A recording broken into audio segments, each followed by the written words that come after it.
Vital signs and verdicts, truth under the scope. Hospital fails when the profit's the hope. Life's a price tag on a corporate sheet that lets you bleed till the ledure's complete. Welcome to Vital Signs and Verdicts, where medicine meets the law and the truth gets put under the microscope. I'm Liam, a former hospital administrator turned whistleblower and your host. I'm joined by Hope, a former surgical RN who lived through her own systemic failure, Pete, who holds a doctorate in psychology and helps firms pick juries for high-profile cases, and Dr. Tyler, a medical doctor with a Juris Doctorate who has testified in federal court and before Congress. And today we have a very special guest, Professor Avery Lane, who teaches medical humanities and health policy and uses two major essays from the Los Angeles Review of Books to explain how modern healthcare really works. Let's start with the panel introducing themselves for our listeners. Hope? If you are new here, this is the show where we break down real medical cases in plain English using real filings, court documents, real comments, and questions from real people. Backed up by real stories, literature, and research compacted into an informative program not meant to divert you from seeking legal or medical consultations. This is simply information collected and discussed in a way that the listeners understand. No legal degree required, no medical background needed. If you've ever wondered what really happens inside hospitals, how decisions get made, or why some families end up fighting for answers, this is the place for you. I am Pete, a psychologist. In every episode, we take a real case and explain it down in plain English. Because the truth is, if the public can understand what's happening, the system can't hide behind complicated language anymore. Dr. Tyler? Today, we're again talking about the local Missouri case of Richardson Edmonds versus Cox Medical Center Branson and CoxHealth, a case that started in Taney County Court, was then remanded, meaning moved to a federal court, and that's now back in Taney County after a federal judge reviewed it. Hope, let's start simple. Tell us the 13 things the lawsuit says happened.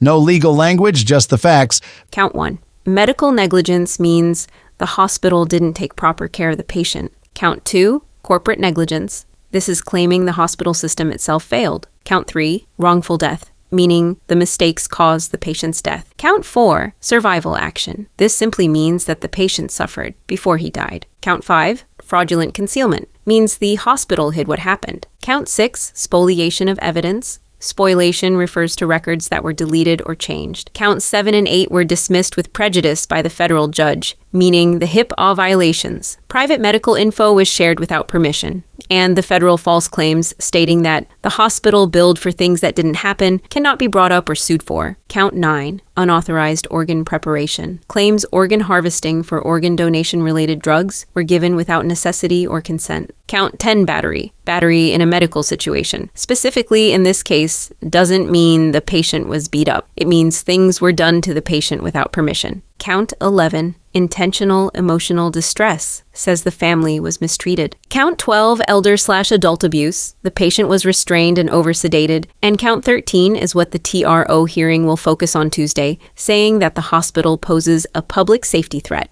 In other words, that the hospital's behavior puts others at risk. So here's the summary of the story. A man went to the ER, was admitted, was over-medicated, restrained, ignored, and billed for visits that never happened. And the lawsuit says the hospital hid or changed records. The patient's wife is claiming that the over-medication and other issues directly led to his death after he left the hospital. The wife is representing herself. That is why she is referred to as pro se. Now, Dr. Tyler, our audience might wonder, why are we talking about two essays from the Los Angeles Review of Books?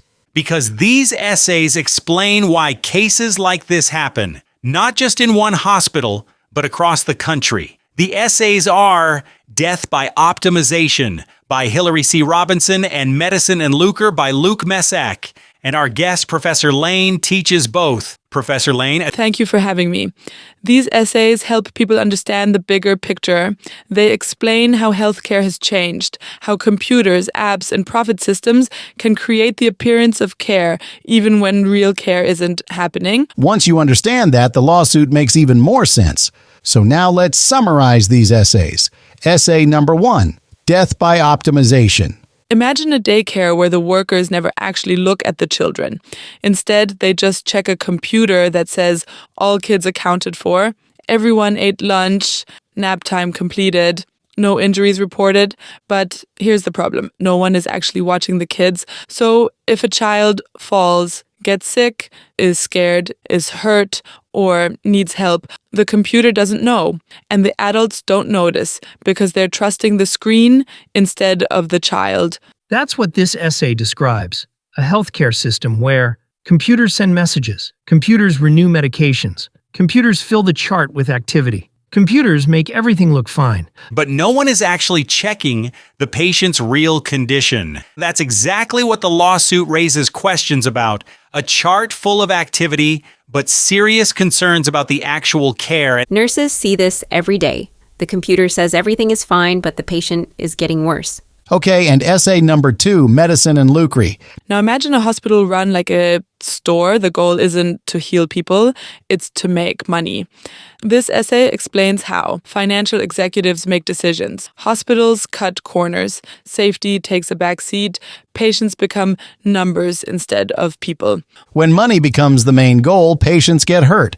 And that lines up with the lawsuit's claims about unnecessary medications, ignored warnings, billing for visits that never happened, hiding mistakes instead of fixing them.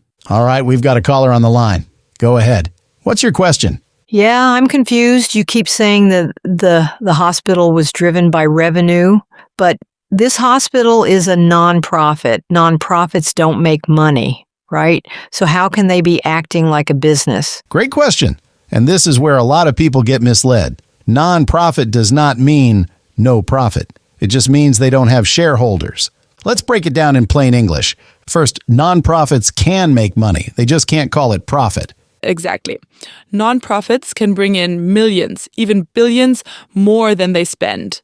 They just call it surplus revenue, operating margin, reserves, assets, same thing, different label. And this hospital's public financial filings show billions in total assets, executives making $500,000 to over $1 million a year, massive real estate holdings, investment portfolios. That's not a charity. That's a corporation with a tax exemption. So where does the money go? Since they can't pay shareholders, nonprofits funnel money into executive salaries, bonuses, expanding buildings, buying clinics, marketing, administrative costs, investment accounts, real estate. And here's the kicker, whatever they don't spend, they keep tax-free. That's why nonprofits love to grow. Growth equals more revenue, equals bigger salaries, equals bigger budgets. So you may be wondering, how do nonprofits hide profit? Well, they use accounting categories like community benefit, charity care, strategic investments, future capital projects, and quality initiatives. These sound noble, but they're often just ways to move money around so it doesn't look like profit. And because they're nonprofits, they don't pay federal income tax, state income tax, property tax, or sales tax. That's a huge financial advantage. So this matters for this case because when a hospital is chasing revenue, even as a nonprofit, you see patterns like over-medication, unnecessary tests, billing for visits that never happened, rushing patients through care, And cutting corners on safety, understaffing nurses, hiding mistakes to protect the brand. These are exactly the behaviors described in the lawsuit. And this is exactly what the 2 essays warn about. Robinson's essay warns about platforms creating the illusion of care, which can help hospitals bill more while doing less. Messac's essay warns about financialized healthcare, where even non-profits behave like corporations because the incentives push them that way. This case is a real-world example of both essays happening at once. And here's the part that should worry everyone listening. When a hospital has billions in assets and pays executives 7-figure salaries, but still over-medicates patients, restrains them without consent, ignores family warnings, bills for fake visits, hides injuries, and alters records, that's not a nonprofit problem. That's a system problem. And it affects every patient who walks through the door. So, to answer the caller's question, yes, the hospital is a nonprofit.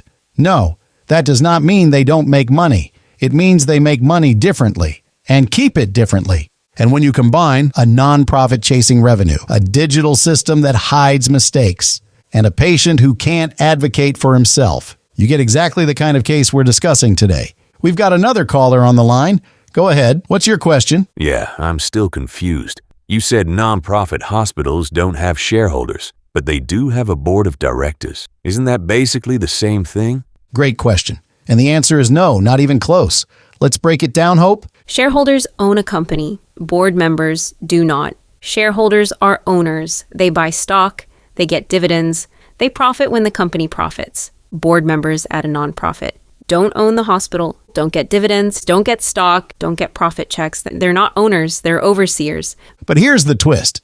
Even though board members don't own the hospital, they control the money. Boards decide how much executives get paid, what gets built, what gets cut, how aggressive billing should be, how much surplus revenue to keep, how to invest the hospital's money. So while they don't own the hospital, they absolutely control it.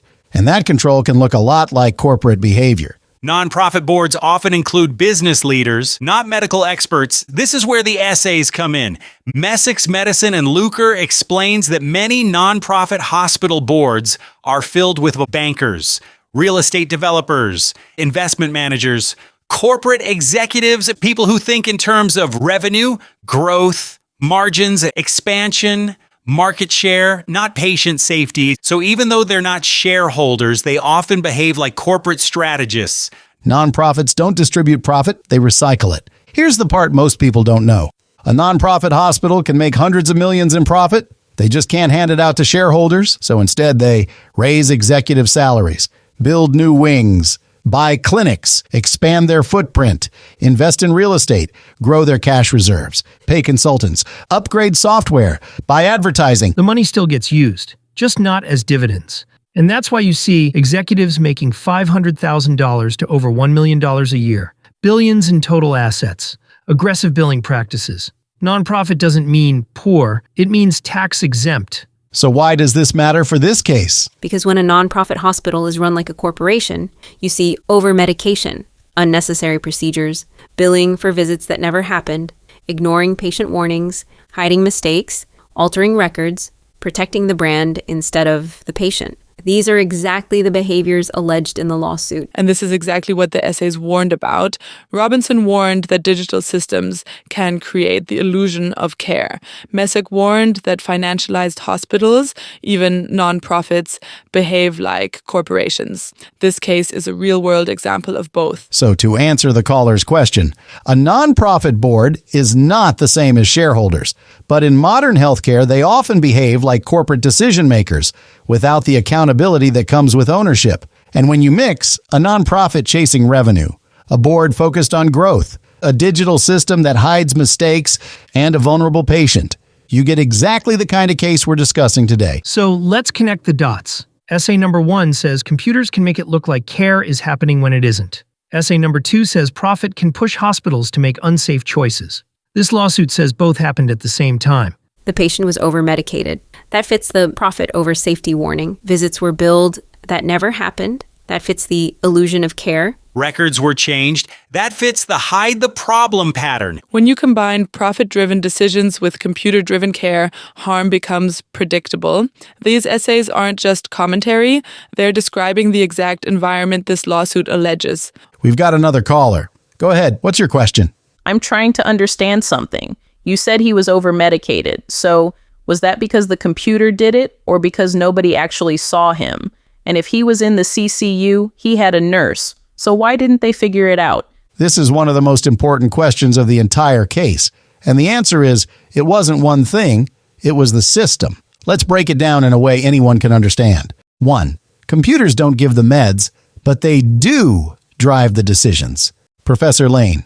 In modern hospitals, especially the ones described in Death by Optimization, the computer system suggests medications, auto-renews medications and carries forward old orders, flags protocols, creates checklists, pushes nurses to follow digital workflows. So the computer doesn't push the syringe, but it shapes the entire environment. It creates the illusion that everything is appropriate because the chart looks busy and the orders look official. 2. Nurses in CCU are overloaded, often with more patients than they should have. Hope. People imagine CCU nurses sitting at the bedside all day. That's not reality. In many hospitals, CCU nurses have too many patients. They're charting constantly. They're responding to alarms, they're following computer prompts, and they're doing tasks instead of assessments. And when a patient is on 60 medications, like in this case, the nurse is scanning barcodes, confirming orders, documenting and responding to alerts, trying to keep up. The system pushes them to trust the computer, not question it. 3. Over-medication happens when the system is built for speed, not safety. Dr. Tyler? Think of it like this. If the computer says, give these meds, and the nurse is overloaded, and the doctor is relying on the chart, and the hospital is understaffed, and the workflow is rushed, then no one is actually stepping back to ask, does this make sense for this patient? That's how over-medication happens. And not because one person is evil, but because the system is designed for throughput, not thoughtfulness. 4. CCU nurses rely on doctors, and then doctors rely on the chart. Pete? This is where the essays connect perfectly. Robinson's essay says, the chart can look alive even when the patient is not being seen. Messac's essay says, hospitals prioritize efficiency and revenue over careful decision-making. So what happens? The nurse trusts the doctor's orders. The doctor trusts the chart. The chart trusts the computer. The computer trusts the protocol. And the patient gets lost in the middle. So why didn't anyone figure it out? Because the system wasn't built to catch it. It was built to move fast, follow digital workflows, keep beds full, keep billing flowing, keep documentation complete, not to slow down and ask, is this safe? And this is why the lawsuit matters. The lawsuit says he was over-medicated. He was restrained. He was ignored. He was billed for visits that never happened. Records were changed. Warnings were ignored. And the essays explain why this happens in modern healthcare. Not because one nurse failed, not because one doctor failed, but because the system failed. A system built around automation, profit, speed, digital workflows, understaffing, and the illusion of care instead of actual care. So to answer the caller's question, he was over-medicated because the system was running on autopilot and because no one had the time, support, or structure to stop it. That's the danger of modern healthcare, and that's exactly what both essays warned us about. So what does this mean for regular people walking into an ER today? Ask questions. Don't assume the computer is right. Make sure someone actually examines you, not just your chart. Bring someone with you if you can. A witness matters. And understand that digital systems can hide mistakes. You have to advocate for yourself. Now let's talk about the Epic system migration that happened on March 1st. When a hospital switches to a new computer system, records can be lost, data can be changed, timelines can shift, audit trails can disappear. If that happened here, it could actually help the plaintiff because missing data raises questions, changed data raises more questions, and courts take missing records seriously. If records were lost during the migration, that supports the spoliation claim. If timelines changed, that supports the concealment claim. And if the system wiped out important information, it reinforces the essay's warnings about relying too heavily on digital platforms. So here's the big picture. This lawsuit says a patient was harmed, ignored, over-medicated, restrained, and billed for care that never happened, and that the hospital hid or changed records afterward. The essays explain why this kind of thing happens in modern healthcare, and the Epic migration may reveal even more. Robinson and Messac warn us that when healthcare becomes a mix of profit motives and automated systems, patients stop being seen as people. They become data points. And when that happens, harm isn't surprising. It's inevitable. This case is not just about one man. It's about a system that needs to be understood, questioned, and changed. And that's why Tuesday's hearing matters. If you would like to read these essays yourself, we will have them available on our Facebook page. Until next time, remember, patient rights aren't optional. Accountability isn't negotiable, and integrity is doing the right thing even when no one is watching. Thanks for listening to Vital Signs and Verdicts. Heart ticks loud, but the room's gone quiet. Beat cut short when the truth's denied it. Clipboards full of fine printed lies, profit margins where the patient's hope dies. Doctors pen signs off on a death sentence. Bills pile high while the conscience is silent. Vital signs drop but the cash flow climbs. Verdicts written for the crimes defined. They like the files when the questions start. leave the family with a broken heart. Vital signs and verdicts, truth under the scope. Hospital fails when the profit's the hope. Life's a price tag on a corporate sheet that let you bleed till the ledure's complete. ER hallways where the poor get turned away. VIP suites where the rich get to stay. Nurses handshake but the bosses cut costs. Patient flat lines while the stock market's lost. Vital signs flat but the bonuses rise. Verdicts bought before the alibi's tied. They burn the records when the lawyers arrive. Leave the loved ones with a hollow goodbye. Vital signs and verdicts, truth under the scope. Hospital fails when the profit's the hope. Life's a price tag on a corporate sheet that let you bleed till the ledure's complete. I've seen the charts where the doses were wrong. Heard the whispers where the cover-up's strong. They call it medicine but it's just a racket. Trading lives for a bigger bracket.